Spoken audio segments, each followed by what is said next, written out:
Hello everyone, my name is Bindu Maira and I've been a healer and life coach for the last 18 years. Tarot is magical. It's mystical. Join me on a 7-day journey where I'm going to take you through some of this magic and mystique of the cards. Good evening everyone and welcome back to our journey of transformation with the tarot cards. Do like the page fomonomore and put on your notification buttons if you'd like to watch a few more of my sessions, and do share the page with those whom you think might be interested. Okay, so in the last few days we have been going through a journey, man's soul journey here on earth via the tarot cards.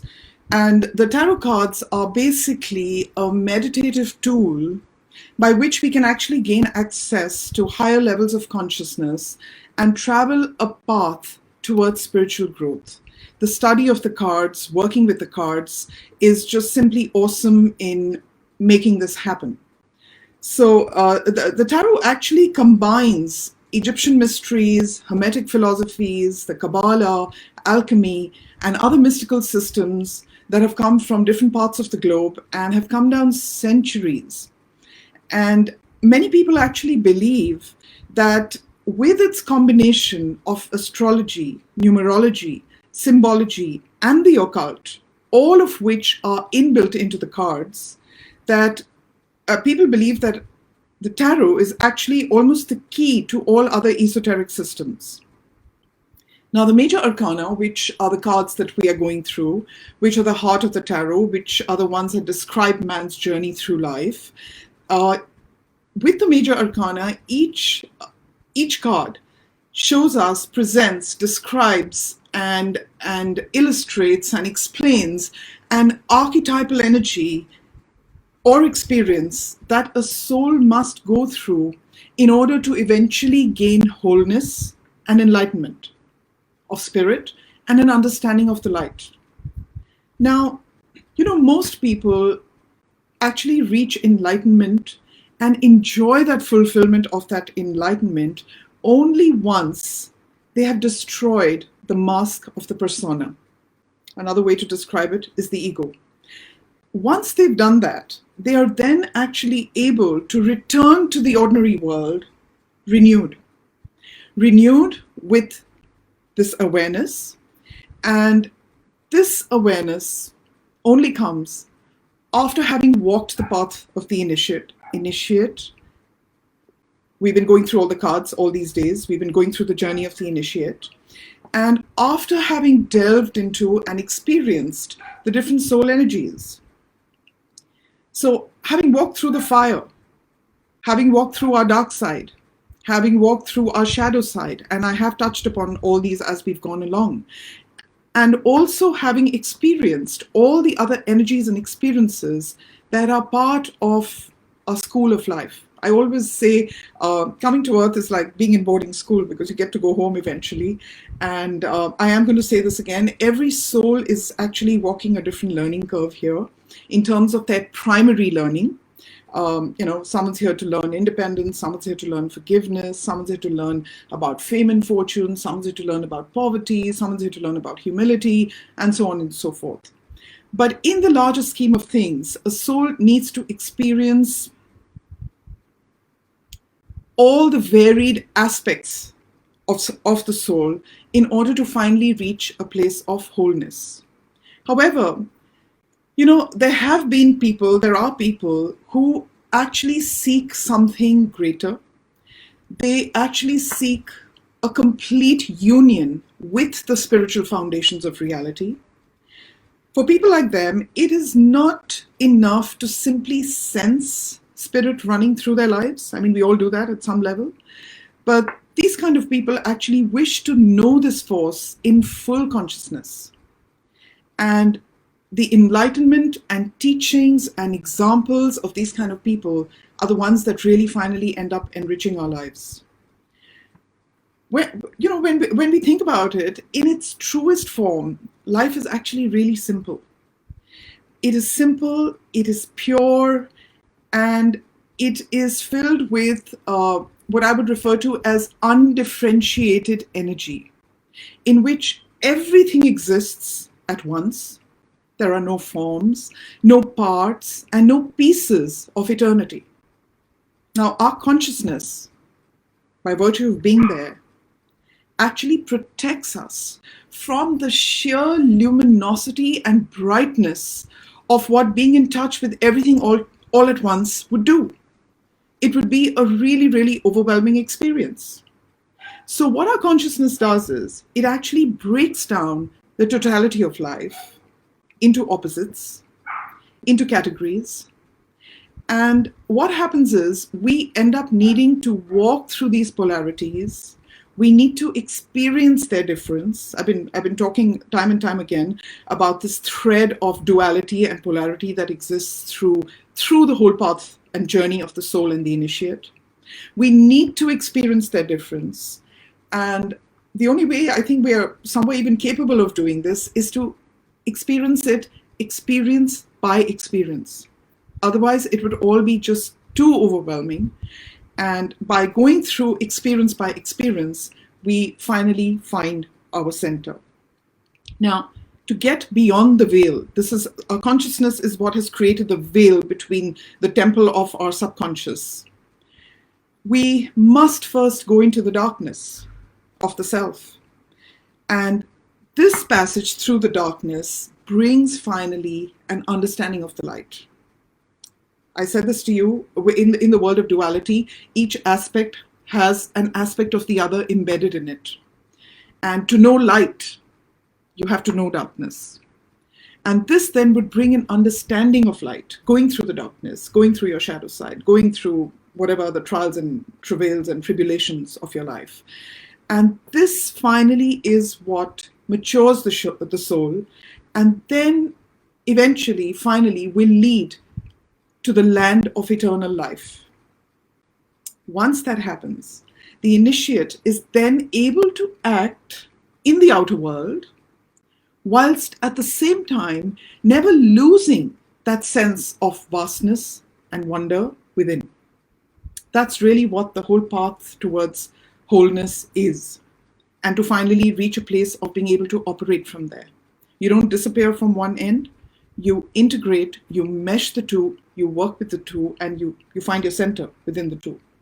So yesterday, I think, we did at length the energies of the devil and the tower, both of which really create a toppling of many of our illusions, many of our delusions, and of our ego, which is all part of the conscious self. So today, now we're going to get to the next step. Let's begin with a very lovely card. It's the card of the star. Now, when you think of a star, what do you think of? Aspiration, inspiration, awe, wonder, lovely things, basically. All right. So the star, after having gone through that darkness of, as I said, the devil and the tower, all the difficult, traumatic experiences that we may have had in the unsettling and toppling of the ego. Then you come to the star card, which really is a card of regeneration, reward, hope, aspiration, inspiration, wonder, or it's like a rebirth. And it's a rebirth because now there is an understanding of the light. You see a nude figure here, and this symbolizes her freedom. This symbolizes having taken off the veil of the ego, and also the abandonment of the fetters of society. Now, her blonde hair, along with the clear water, actually represents the purity of her thoughts and of eternal life. The water indicates that life will continually supply her with energy. This is the pool of the subconscious, and it is, as I said, an unrestricted supply, because this is the supply that's connected to the eternal flow of energy and the eternal flow of life.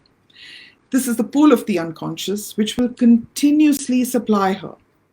And then, because there is a continuous supply and there's no blocking of it, it can be directed outwards. This is a card, finally, of reaching a place when you have enough, you have the awareness, you have the wherewithal, you've arrived in a place where you can begin giving back. See, she's pouring it back onto the land as well. So this is the pouring of water onto the land. There is a bird and a flower These represent emotions and mental activity, knowledge, and thought. The bird on the right is the ibis, and the ibis is actually a symbol of the Egyptian god Thoth. Thoth was the god of creativity, of writing, the inventor of all arts, from poetry to pottery, all creative energy. And all creative energy stems from the unconscious. It stems from the pool of unformed energy. And think about it actually, every act of creation, no matter what you look at, whether it's a written word, whether it's a piece of art, whether it's poetry, whether it's a beautiful song, it objectifies spiritual energy in the thing that's being created. It's very interesting. They say that every piece of art, poetry, writing, literature, ever to have been created is actually already out there in another realm. The creative person simply is able to draw it down and reproduce it in the conscious world. And this, possibly explains the fact that most creative people are really, really sensitive souls. So all the harshness and density of life in this card has been refined away, leaving only the purest essence. And so the star, of course, uplifts, it blesses. This is a card of accomplishment, of goals in the real world, and in the real world, it happens after you have accomplished and conquered what is inside. So it's not just an accomplishment of goals, it is an understanding of what those goals should be, achieving, and then giving back in some way from that place of success and understanding. This card is about becoming a being of light and then shining that light upon the world. And, in essence, that's all that we are really here to do. The only thing we're really meant to do here on earth is to become the best version of ourselves that we can.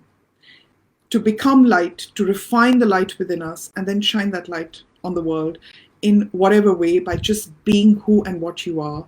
Different people come down with different gifts, and there's really nowhere to go, nothing to achieve, nothing to prove. It's just about becoming the best version of yourself that you can be. And, the minute one really begins to operate from a place like that, all stress goes away. I'm going to repeat what I keep saying. When we leave this plane, the material plane, and we go back into the spirit world, what do we really take with us? Do we take our bank balances? Do we take our homes? Do we take our clothes, our jewelry, anything from the material world? We don't take our relatives, we don't take our children, we don't even take our bodies. We don't even take your brain. The brain dies with the body. What you take back with you is the consciousness. What you take back with you is the light that you have garnered, the light being that you have become. That is what you take back. So this is a card of actually somewhere becoming the light, and accomplishment, achieving your goals, but understanding what those goals should be, because you're operating from a place of light and a lightness of being. So the star talks of generosity, love, purity, and a wonderful opportunity to actually rectify past mistakes, because there's a new understanding that's unfolding. It's a card of hope and optimism, which is the essence of this card. And everything in this card speaks of wholeness, of openness, of healing, the transformation of darkness into light, drawing from the unconscious, manifesting in the conscious. Something like the magician energy, which is where the tarot actually started in terms of the masculine principle. But over here, it's being done on a whole different level.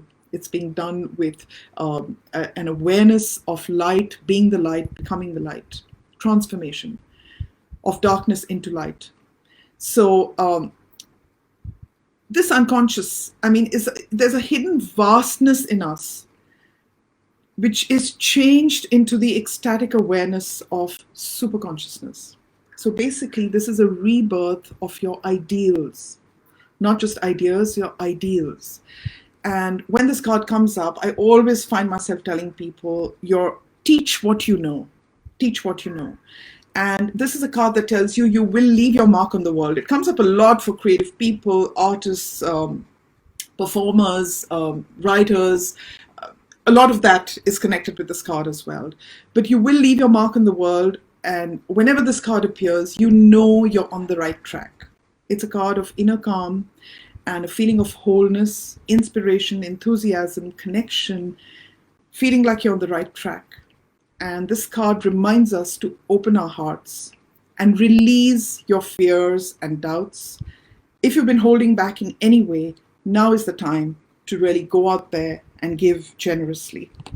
Beautiful, beautiful card, right? Now, let's get to a slightly more difficult one. This is the card of the moon, the other side of our subconscious.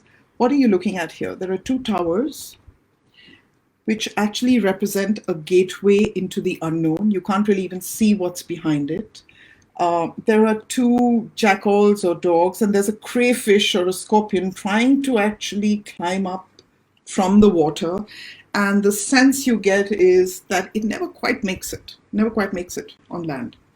So these animals represent your lower animal nature, the fears you hold of things unknown.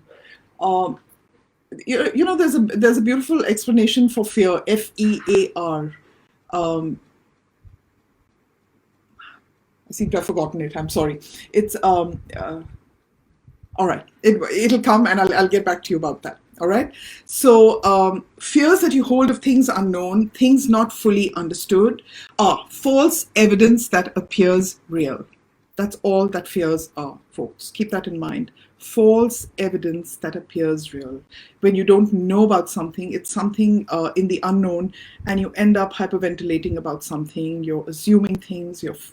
So fear comes from there. False evidence that appears real. So the sun always talks about the outer world. The moon talks about your inner world, your feelings, imaginations, hopes, fears. And this is a card saying there's a challenge here. To follow that path from the pool without allowing your fears to overcome you, whether it's this crayfish or scorpion, the dog, the wolf. The moon is the realm of the shadow. See what happens in moonlight. In the right circumstances, of course, the moon inspires and enchants. But when you're beset with anxieties, then what happens? The shadow self emerges. So this talks about our shadow side as well. Our shadow side is that part of us where we hold all our fears. Our shadow side is that part of our souls actually that we have brought in with areas that need to be addressed. And there's always a slight, I mentioned this yesterday also, a slight hesitance. One doesn't know why one feels uncomfortable around certain things, because I think that being an energy that you need to work through, the soul possibly knows at a deep subconscious level that it's not going to be that easy to go through it. So when this comes up, you may be feeling lost, you may be feeling fearful of the unknown, not really knowing, feeling like you're in a bit of a dark space, you're wandering aimlessly through deceptions and false things. The moonlight casts many shadows, and you can never see clearly.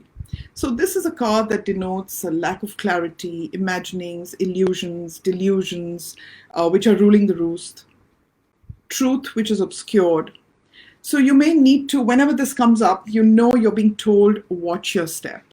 Part of watching your step is when you're in a really fearful place, then it's not the time to always go with what your gut is telling you, because your gut may not be telling you the right things. Your fears and anxieties would be overriding that. So whenever this card comes up, I always find myself saying, this is a time, look at what is real time on the ground. What can you see? What can you feel? What can you touch? Look at, read things from your conscious mind. And of course, don't allow your fears to override. The conscious mind will be able to guide you in a clearer fashion and possibly help allay your fears. So you do need to watch your step, because you could possibly be making errors in judgment. There are lurking dangers. You may have lost your path. Certain knowledge and facts may be hidden. So you, at one level, may actually need to dig deeper in a real-time way to come up with the facts and figures. This card also deals with psychic forces and influences of spirits and astral beings. So it generally comes up as a warning, saying get back onto your path through using your mind. Work with what is clear, what you can see clearly, touch and feel. I said that because at this point of time, your fears of the unknown could be overriding your intuition to give you wrong gut feelings. It's a very, gray energy, this card. Your inner demons are at work at this point. So work with your mind. There are nameless apprehensions. You may be deceiving yourself. You're not thinking clearly. There are fantasies. There's confusion. There's illusion. And I again have to say this, in this time of the lockdown, there must be a lot of this energy doing the rounds. The moon energy is absolutely rampant these days. The learning very clearly from this card is this specially, and I don't think I even need to say this, is not a time to be functioning through hunches and feelings and intuitions, because we actually really don't know where things are going. And there is a lot going on at a deeper level than is obvious on the surface. There are so many theories, there are so many people saying so many things. We still don't really know the 100% of it.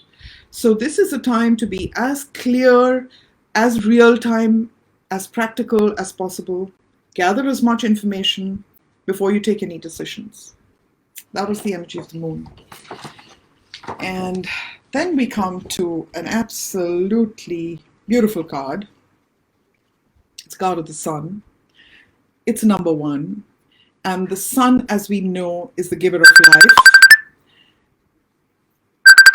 Nothing would be possible.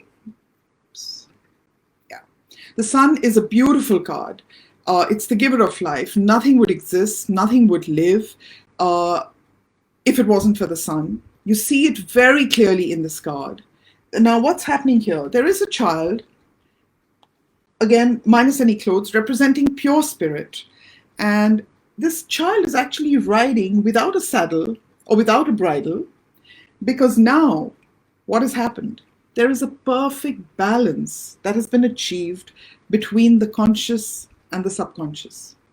This nakedness represents nothing to hide, and there is a liberation from doubts, from fears, and this liberation comes from having moved into the light.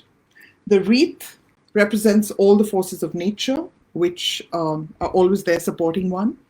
The feather represents the desires, and this banner has now passed into the left hand. If we were to go back to some of the previous cards, they show banners in the right hand. The right hand is the hand of the conscious.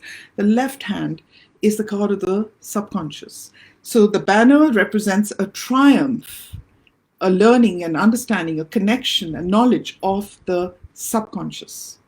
So this represents a conquest of the unconscious. And sunflowers in the tarot always represent growth. So the solid brick wall at the back represents the fetters of society that may have held you back earlier, but also the fact that there's a rock solid foundation now behind, which acts as a support. And this signifies security and a firm foundation from where to operate. The sun shows a very active, energized state. And under the sun, see, everything becomes joyous. I mean, how do you feel when you're in the sun? You feel energized. You feel the vitality. It's wonderful. And it's a very physical feeling as well. So this card represents the light of the unconscious brought into daily life. The joy and the simplicity of the sun does not mediate between the inner and outer poles of life. It joins them together. So you're operating from a place of complete wholeness, but with a childlike simplicity and purity. And the aftermath, of course, would be a tremendous sense of joy, a sense of wholeness in all of life, all of the world, and being filled with this wondrous light and a sense of oneness. So this is a card, again, of enlightenment. And this is a real-time experience. It's not just an idea. The star card may have talked a lot about what was, what you were integrating inside of yourself. This is about actually going out there and doing it in an integrated, balanced way. So the world is seen and felt as spiritual and eternal, rather than the day-to-day existence of drudgery and confusion. So you're functioning on a day-to-day basis, but with the sense of eternity being part of a larger whole, a larger eternity, a larger cosmos. And this is a feeling of being totally alive with a childlike joy. The sun-struck person has gone beyond the child's fear of darkness because of having traveled through it. In its journey across the world, the sun sees everything. So it represents knowledge and wisdom that comes from seeing with clarity. There is lucidity, being filled with light. So the sun-struck person sees everything. Each person, each animal, all the plants and rocks, even the very air. One sees them alive and holy and united through the light that fills all of existence. So the sun experience is really like a burst of freedom, a breaking loose, a wonderful liberation from ordinary restricted consciousness to openness and freedom. The superconsciousness of the sun is characterized by feeling a part of the whole world, I already said this, rather than feeling isolated and feeling a sense of oneness. And this card helps one understand that the Garden of Eden exists within oneself. It's not a place somewhere that you need to reach out for. It exists within one. And here we see life in a visionary way from inside of ourselves with optimism, energy, wonder, at the great sense of beauty and connectedness united in joy and light. So this card really is the midpoint between the divine and the material plane. It is the lowest aspect of the divine and the highest aspect of the mundane and material. And this represents the transition between the visible light of the material world and the spiritual light, which, though not obviously visible, is the source of all light, and hence the brightness. The numerical value is 1. It represents a new beginning, the start of a new period. The fire of the sun is about purification, glory, vitality, enlightenment, knowledge, passion, energy, transparency, creativity, triumph, honors, material blessings. But material blessings and all of these that come with the actual input of the work. They come with the actual effort. They come with the actual operating in a real-time way as a visionary with the inner consciousness of light. So there's clarity, understanding, brightness, peace, good health, strong positive rewards for efforts. And it's about shining very brightly because you have had an intellectual and spiritual breakthrough. You are now functioning with a deeper awareness and insights, and that brings its own confidence. It enhances your abilities and strength, a belief in your own worth. So this is a card of illumination, enlightenment, because you're able to see and understand all that is happening in your sphere. So this is the brilliance of being in the light. And the inner light is what manifests outside. And we're able to see truth clearly. So it's a card of tremendous happiness, joy, success, self-worth, confidence. It's a card of a soul moving towards victory. That was a beautiful, beautiful card. So now let's get to doing some cards. Let's take a look at your questions. Who is there asking what? All right. Okay. Can the cards tell me about my soul star planet or birthplace? Let me see if I can get an answer. I've never been asked this question before. Let me see if I can get an answer about my soul star planet or birthplace. I'll be probably able to give you some direction, or maybe not the precise. Let's take a look. Okay, I do know this. You come from a planet of fire. You come from a planet where there is tremendous, tremendous energy.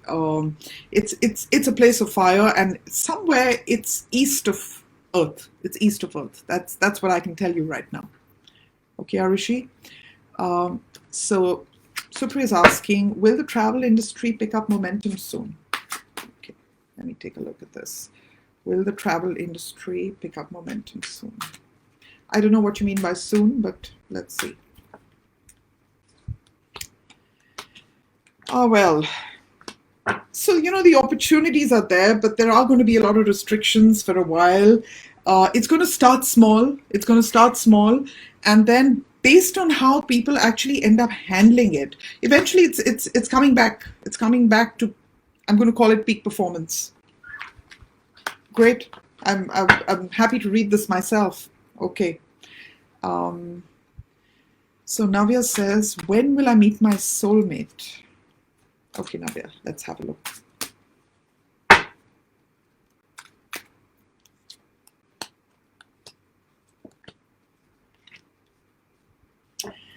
I don't know. This soulmate may already be around. That's what I'm seeing. But I think within the next 6 months, there's definitely an offer of love coming your way, and it could be a potential soulmate. But I don't know how you're going to work this through. But within the next 6 months, something coming, and there seems to be someone there right now. Okay, so will I rise in my current job? Oh, you're going to do very, very well. Very, very well. Nothing to worry about. Awesome cards. Awesome cards. We talked about the sun. You've drawn the sun card here as well. You've drawn a card of independence. So great. All right. So Pradeep asks, will my friend Jayashree become a minister? And tell me about her health and monetary situation. Okay. Will Jayashree become a minister?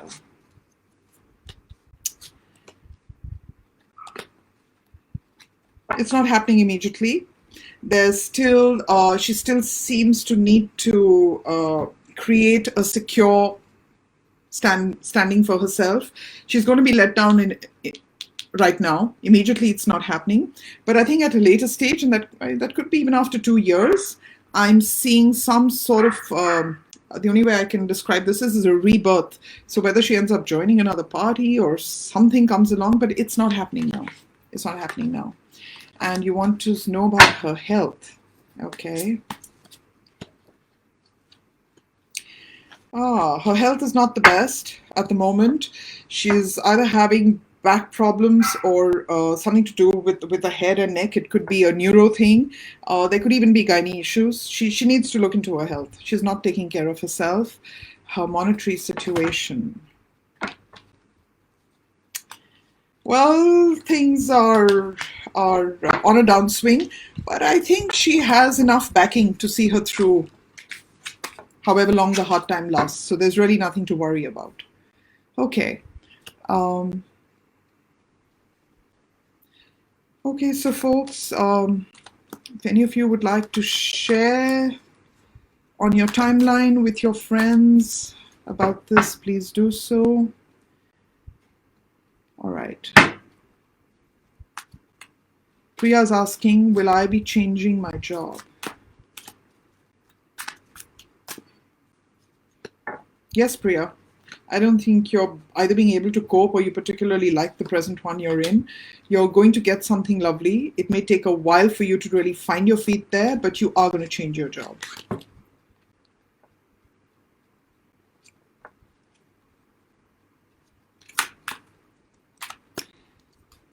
Someone wants to know, can you tell me what I was at my previous birth? All right. Let's see what the cards say there.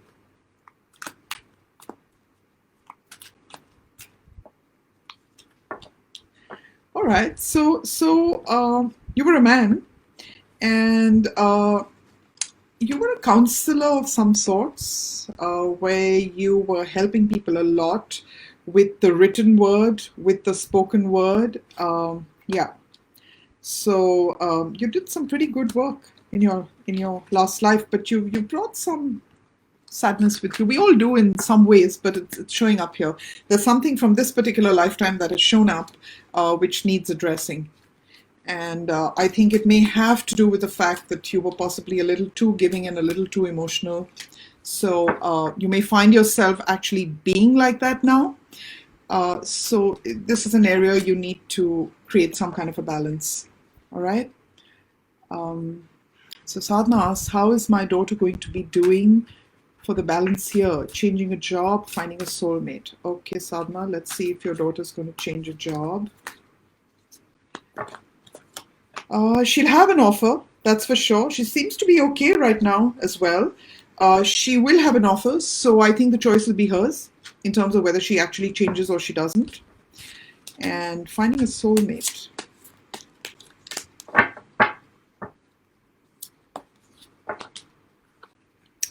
That may not be happening in the coming year. In fact, there could be some trouble coming up on that Western front of relationships and soulmate. But the job front's looking good. Now, Navya is asking, when will I meet my soulmate? All right, it's all about soulmates and jobs today. Okay, when will I meet my soulmate? How lovely. 6 months. Beautiful card. That's what you've got. All right. And will I rise in my current job?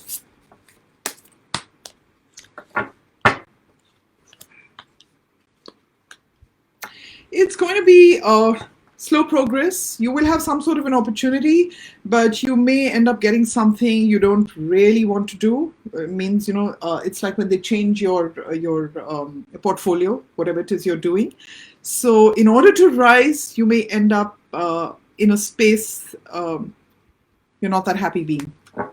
So that's the price you pay. All right.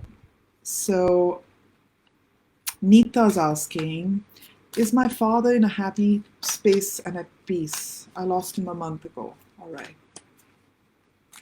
Nita, I'm not going to say I'm sorry to hear that the way everyone does, because I absolutely know he's in a better place. All right. I have sat through enough sessions where connections and contact have been made. I'm saying it on this platform. So let me see. Where is your father?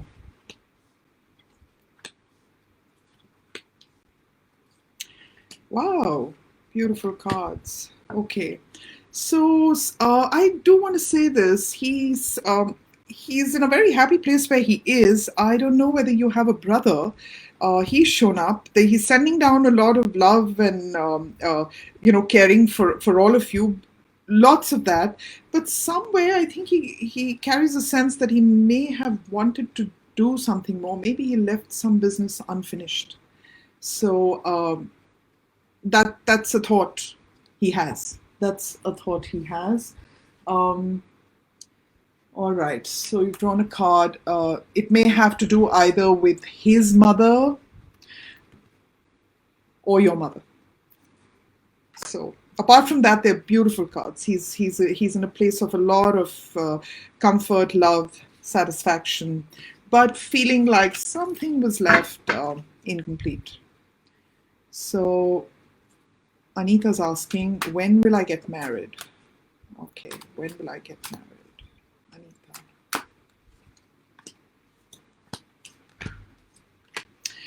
I think it's going to take about 3 years, after 3 years possibly. If you were looking at settling down this year, there's a little bit of disappointment there. But I think 3 years down the line, you will clearly have a real-time opportunity will come up at that point of time. Someone else, Rithi is asking, what was I in my previous birth? I love this. All right.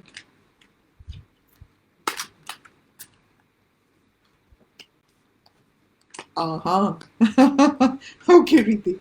So you went through a lot of, when y'all say last birth, you're asking about the immediate last birth. You all must be aware that we go through zillions of past lives. And in fact, I mean, I do past life regression as well. And when we do that, your consciousness normally slips into a place or space that you're meant to deal with based on what we are doing at that point. But since you're asking about my last life, I'm looking at the immediate past life. So, Rithi, in your immediate past life, you seem to have gone through a fair bit of upheaval. And I have to say this, I think you were a bit of a Don Juan. You broke many hearts. And I don't think you really stayed with anything that you were doing. Maybe you weren't able to. So there was struggle. There was a sense of isolation as well. And finally, it left you a little bitter. So in this life, I mean, the guidance coming through is absolutely with whatever you start, whether it's work, whether it's a relationship, make that 100% commitment to at least try to see it through to the best of your ability. All right? So, okay.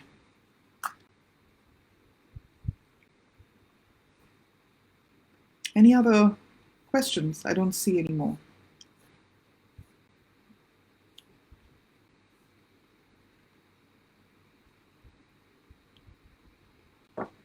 Travel industry, I've told you. Soulmates, everybody wants to. Mr. Jain, let me do some guidance for you since you're here. Okay? Wow. Okay. So the guidance that's coming up for you. All right. There seems to be some area in your life where there's still residual sense of either feeling defeated or the fact that somebody or something has not been fair to you. You're carrying a little bit of residual anger. Let it go. Forgive. You're feeling very, very hemmed in. You're feeling like almost like you were victimized somewhere. So there's a part of you that feels very insecure and you find it difficult to handle some things. It's time to leave this unhealthy situation and make a peace offering. This is your guidance. And the beautiful card saying all is well. Don't worry about what happened or didn't happen in the past. I keep saying this, what we have to work with always is the current moment, is the present. Make the most of it. You maximize every moment in your life, live that to the fullest, and you would have lived a very, very full and fulfilled life. If you remain in the past, with woundology, replaying the difficult movies, you keep drinking the poison again. If you try jumping into the past, I mean, there's not a soul born who can actually do that because you can plan to kingdom come, the variables can change. So I would like to say this with all of you, just stay in the moment, maximize the moment, and you do that, you'll maximize your life. So with that, I'm going to say bye to all of you. A very good evening. Enjoy the evening. See you again tomorrow, same time. Don't forget to press the like button and put on the notifications for any further sessions that I'll be having. Good night, all of you.